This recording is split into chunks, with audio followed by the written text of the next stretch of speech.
का बच्चा खाता था खिचड़ी पिटाता पानी में बुलबुल का बच्चा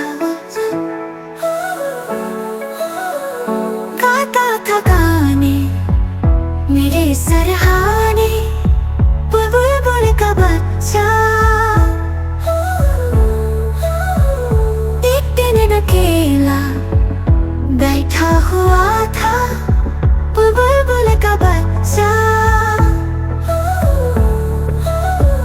मैंने उड़ाया वापस न आया बुलबुल का बच्चा। कैसे बुलाऊं